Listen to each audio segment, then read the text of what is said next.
नमस्कार मित्रों, मैं विकास वर्धन आज आप लोगों के समक्ष एक नई कहानी लेकर उपस्थित हुआ हूँ। आप लोगों ने सती अनुसुईया का नाम जरूर सुना होगा। एक बार की बात है, जंगल में दो ऋषि साधना कर रहे थे, ब्रह्मचर्य की साधना। दोनों एक साथ साधना कर रहे थे। उन दोनों को ऐसा लगा कि मुझे सिद्धि मिल गई है और इसे नहीं मिली है, और दूसरे को लगता था कि मुझे सिद्धि मिल गई है, इसे नहीं मिली है। दोनों आपस में विवाद कर रहे थे। तो उसने कहा कि यह मामला सुलझेगा कैसे? तो एक ने कहा कि चलो माता अनुसुईया के पास, वही यह तय करेगी कि हम दोनों में से कौन सिद्ध है।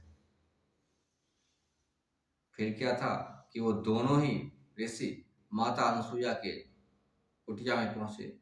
माता अंदर कुछ काम कर रही थी, अनाज साफ कर रही थी। माता बाहर आई, बोली कि हे माता, हम दोनों ही एक साथ ब्रह्मचर्य की साधना के लिए जंगल में आए और आज इतने वर्ष हो गए।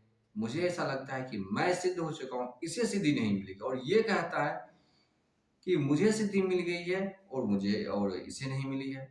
तो आप ही इस बात का फैसला कीजिए कि हम दोनों में से कौन सिद्ध हुए और कौन नहीं। इस बात का पता कैसे चल सकता है? मुझे तो पता नहीं चल पा रहा, आप बता सकती हैं। तो माता अनुसुईया ने एक बेंच बैठने के लिए दिया।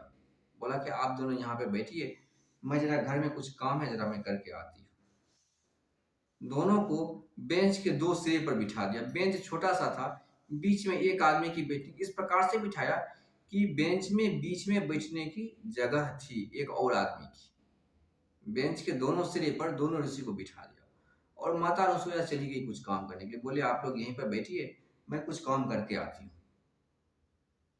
ठीक है। तो दोनों ऋषि वहां बैठ के प्रतीक्षा करने लगे कि माता आएगी, तो उसके बाद कुछ डिस्कशन होगा तो पता चलेगा। थोड़ी देर बाद माता उधर से आई, माता अनुसुईया, और उन दोनों ऋषियों के बीच में ही आकर बैठ गई। अब दोनों के बीच आकर बैठ गई तो उसमें से जो एक ऋषि था वह थोड़ा सा खिसका, और दूसरा जो था वह इस प्रकार से बैठी थी कि उनका शरीर दोनों को ही स्पर्श कर रहा था।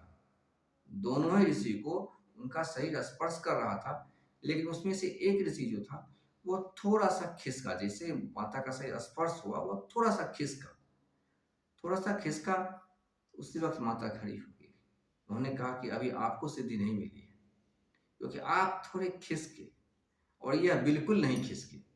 बिल्कुल नहीं खिसके इसका मतलब है कि लिंग आधारित भेद इनके भीतर अब खत्म हो चुका है। यह मेरे स्पर्श में भी आई तो इसका इनके ऊपर कोई फर्क नहीं पड़ा, यह ज्यों के त्यों थे।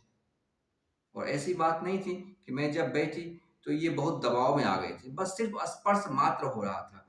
ऐसी बात नहीं थी कि मैं बहुत अनकंफर्टेबल हो रही थी बैठने के लिए और आप पीछे खिसक करके मुझे बैठने की सुविधा दी। मैं भी कंफर्टेबल ही बैठी हुई थी। बस सिर्फ इतना ही था कि हमारा शरीर आपको थोड़ा स्पर्श कर रहा था, बस।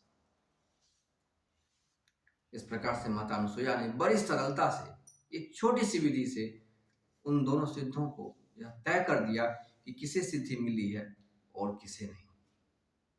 आशा करता हूँ मित्रों, कहानी आप लोगों को पसंद आई होगी। कहानी पसंद आए तो चैनल को सब्सक्राइब करें, वीडियो को लाइक करें और अपने मित्रों के साथ शेयर करें।